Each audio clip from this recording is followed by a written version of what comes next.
Глава 22. Таинственный Марс.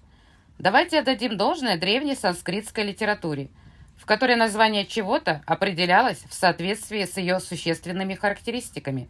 Санскритское название обозначает не только форму описываемого предмета, оно также предполагает его основные характеристики. Так что, зная название предмета, можно также получить представление о его основных атрибутах. Принимая во внимание этот принцип, давайте рассмотрим названия, приписываемые планете Марс. Марс называют Пхумипутрой или сыном Земли, Рудхирой или повелителем крови и всех ее страстей, и Лахитангой или красносложным. Греки называли Марс огненной планетой, евреи дали ему название, означающее «воспламененный», а индусы называли его Ангарака или горящий уголь.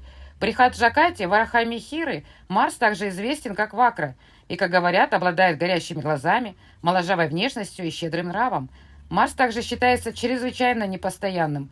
Учитывая эти свойства Марса, он подозревает, что это не только очень эффективная планета, но и очень загадочная.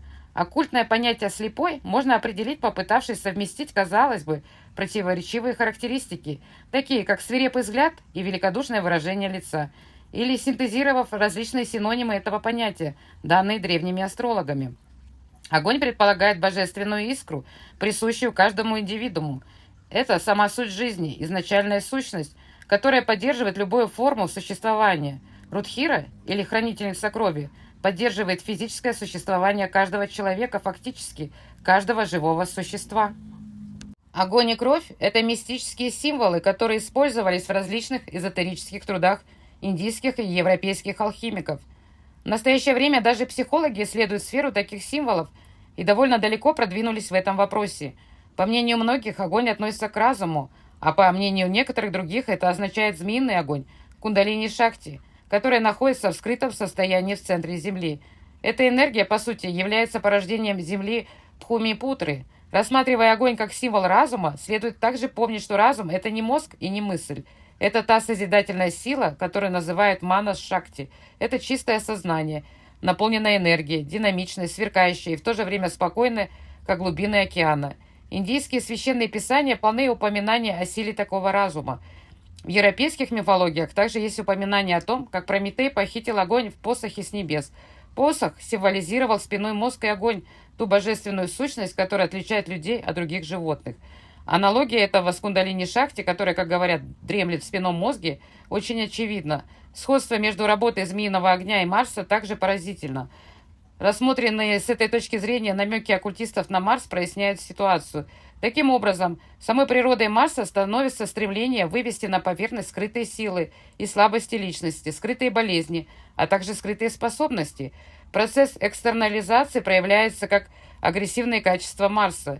Хирургические операции, несчастные случаи, аборты, извержение вулкана, восстания, войны и подобные явления являются проявлением внутренних неурядиц, выходящих на поверхность. Если Марс хорошо расположен, его разрушительные свойства видоизменяются и проявляются только самые лучшие мужские качества. Еще раз процитируем Рамана. Если человек обладает чувством собственного достоинства, Марс наделяет его мужественным и непобедимым характером. Он не подвержен страху и опасности, рискует своей жизнью при любых обстоятельствах и опасностях, но в то же время благоразумен. Марс функционирует по-разному в различных обстоятельствах. Связь с разными планетами, а также их аспекты изменили бы природу Марса, и как следствие изменилось бы его влияние на разные дома. Например, Юпитер в соединении с Марсом всегда умеряет огненные качества последнего. В сочетании с Сатурном он приобретает свои самые разрушительные характеристики. Такие изменения в основной природе планеты следует иметь в виду при прогнозировании влияния этой планеты, которая призвана выявить скрытую карму уроженца на внешнем или объективном плане. Марс, в первую очередь, олицетворяет центробежную энергию. Подводя итог, мы попытались здесь показать масштабы более глубоко аналитического и далеко идущего влияния Марса. Такие основные качества различных планет должны быть тщательно и научно интерпретированы. Сегодня существует настоятельная потребность в том, чтобы освободить астрологию от пыльной паутины и поставить ее на более прочную основу в соответствии со специфическим научным настроением нашего мира.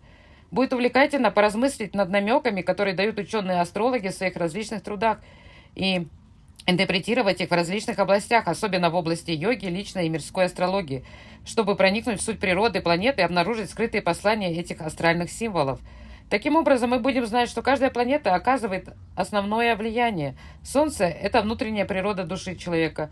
Луна– это психика. Марс– выражение творческой энергии. Меркурий– принцип разума. Венера– объединяющая и поддерживающая качество Вишну. Юпитер– состояние экспансии. Сатурн– завеса материальности. В то время как Раху и Кету– особые кармические силы.